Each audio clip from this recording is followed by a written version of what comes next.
તો જામનગર મહાનગરપાલિકામાં ભાજપની જીત થઈ છે। 64 પૈકી 60 બેઠક પર ભાજપની જીત થઈ। કોંગ્રેસ અને આપના ફાળે માત્ર બે બેઠક જ આવી છે। જામનગર મહાનગરપાલિકામાં ભાજપની ભવ્ય જીત થઈ છે। માત્ર બે બેઠક કોંગ્રેસ અને આપના ફાળે, બાકીની તમામ 60 બેઠક પર ભારતીય જનતા પાર્ટીની જીત થઈ છે। भारतीय जनता पार्टी उम्मीदवारों सतत विजेता थई रह्या छे त्यारे राज्यमंत्री રીવાબા જાડેજા પણ ઉપસ્થિत છે। उम्मीदवारों साथे विक्टरीनो सिम्बल करी रह्या छे અને खुशीनो माहौल क्यांक ने क्यांक જોવા મળી રહ્યો છે। तो રીવાબા બેન, શું કહેશો તમે? અત્યારે આપણે ઉમેદવારો જીતી રહ્યા, શું કહેશો? ખૂબ ખૂબ શુભકામના આપું છું। ભારતીય જનતા પાર્ટી ઉપર જનતા જનાર્દને જે વિશ્વાસ પ્રતિપાદિત કર્યો છે એના માટે અમે ઋણી છીએ। આવનારા સમયમાં જે વિકાસની રાજનીતિ આપ સૌએ પસંદ કરી છે, શીર્ષ નેતૃત્વ ઉપર આદરણીય પ્રધાનમંત્રી શ્રી નરેન્દ્રભાઈ મોદી સાહેબ ઉપર જે વિશ્વાસ વ્યક્ત કર્યો છે એને આગળ વધારતા સતત વિકાસની રાજનીતિથી જામનગરની સુખાકારી માટે તમામ જે જનપ્રતિનિધિ અત્યારે ચૂંટાઈને જીતી રહ્યા છે એમને હું અભિનંદિત કરું છું અને એમના માધ્યમથી જામનગરનો અવિરત વિકાસ ચાલુ રહેશે એની ખાતરી પણ વ્યક્ત કરું છું। ખૂબ આનંદની લાગણી, ખૂબ જ આનંદની લાગણી। આપણે જોયું રાજ્યમંત્રી રીવાબા જાડેજા આપણી સાથે જોડાયા હતા। મહત્વનું છે કે જે રીતે ભાજપના ઉમેદવારોની પેનલ એક પછી એક વિજય થઈ રહી છે, ત્યારે જામનગર મહાનગરપાલિકામાં આ વખતે પણ ભાજપનો ભગવો લહેરાશે તે જ અત્યારે પરિણામો સામે આવી રહ્યા છે। મુસ્તાક દલ, જી મીડિયા, જામનગર। જામનગર અને દેવભૂમિ દ્વારકા જિલ્લા સંસદીય મત વિસ્તારમાં ભારતીય જનતા પાર્ટીના ઉમેદવારોનો ભવ્ય વિજય થયો છે, ત્યારે આપણી સાથે લોકલાડીના સાંસદ પૂનમબેન જોડાયા છે। બેન, શું કહેશો? ભવ્ય ઐતિહાસિક જીત અને સતત તમે જામનગર શહેર, ગ્રામ્ય, દેવભૂમિ દ્વારકામાં પ્રવાસ કર્યા છે, તમારી મહેનત રંગ લાવી છે અને તમામ જે કમળ ખીલ્યા છે।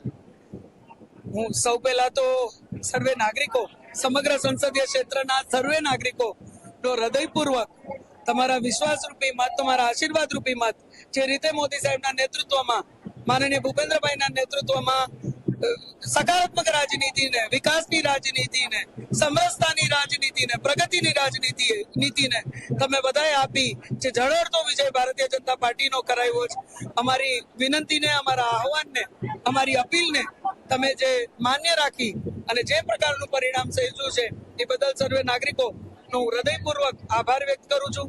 સાથે સાથે પાર્ટીના સર્વે સમર્થકો, સર્વે કર્મઠ કાર્યકર્તાઓ નો હું હૃદયપૂર્વક આભાર વ્યક્ત કરું છું કે રાત દિવસ એક કરી અને તમે બધાએ નાગરિકો સાથે જોડાઈ અને આ પરિણામ શક્ય કર્યું છે, ત્યારે એમનો પણ હૃદયપૂર્વક આભાર વ્યક્ત કરી હું નાગરિકોને ખાતરી આપું છું કે ચૂંટાયેલા પ્રતિનિધિઓને અમે બધા જ એક મોટું પરિવાર બની અને સતત તમારી વચ્ચે રહી અને જે તક તમે બધાએ આપી છે એ તક બદલ, જે વિશ્વાસ તમે બધાએ મૂક્યો છે એ બદલ રાત દિવસ તમારી વચ્ચે રહી અને સતત કાર્યરત રહેશું, આ ક્ષેત્રની સતત સેવા કરતા રહેશું।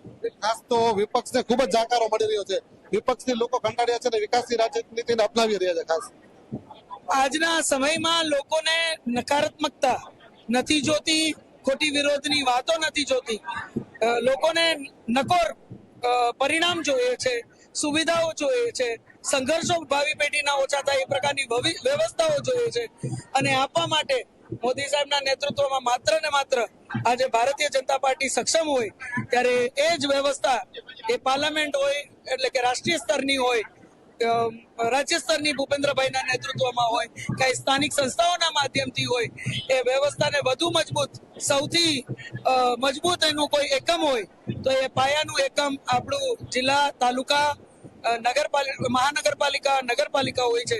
ત્યારે લોકોએ એ કડી મજબૂતીથી જોડી અને વિકાસની રાજનીતિ ને આશીર્વાદ આપ્યા છે અને નકારાત્મકતા એટલે કે નેગેટિવિટી અને વિરોધની રાજનીતિને એક મજબૂત જાકારો આપ્યો છે। ખાસ તો યુવા ચહેરાઓ અને નવા ચહેરાઓની વાત હતી, આ ક્યાંક ને ક્યાંક એક્સપેરિમેન્ટ નિષ્ફળ જાય ભય હતો, શું કહેતો એનો પરિણામ તો ઉજળો છે। બિલકુલ, એક વાત લોકોને પૂરેપૂરો વિશ્વાસ છે કે મોદી સાહેબના નેતૃત્વમાં ભારતીય જનતા પાર્ટી માત્ર વિકાસની વાત, સકારાત્મક રાજનીતિ, સુરક્ષા હોય, સમરસતા હોય, એ તમામ સુવિધાઓ લોકો સુધી એના અધિકારો પહોંચાડવાની માત્ર વ્યવસ્થા માટે કટિબદ્ધ છે, રાત દિવસ દોડતા કાર્યકર્તાઓ છે અને પાર્ટીમાં કોઈ પણ લડે પણ આ જે બધા જ પાર્ટીના વિચારો છે, પાર્ટીના જે કાર્યો છે એ નિશ્ચિત છે કે કોઈ પણ કાર્યકર્તા આગળ આવે એ આખું પરિવાર, મોટું પરિવાર બની અને લોકો સુધી માત્ર સુવિધાઓ પહોંચાડવાનું કામ કરશે।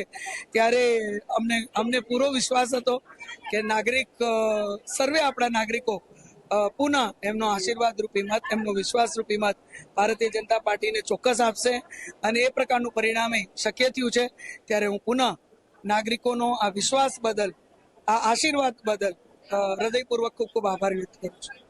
સાંસદ પૂનમબેન માડમ સતત તેમને જામનગર અને દ્વારકા જિલ્લામાં સંસદીય વિસ્તારમાં તેમને પ્રચાર કર્યો હતો અને તેમની મહેનત રંગ લાવી છે અને તમામ જે બેઠકો ઉપર ભાજપના ઉમેદવારો વિજય થયા છે ત્યારે તમને અભિનંદન પણ પાઠવ્યા છે. મુસ્તાક દલ, ઝી મીડિયા, જામનગર.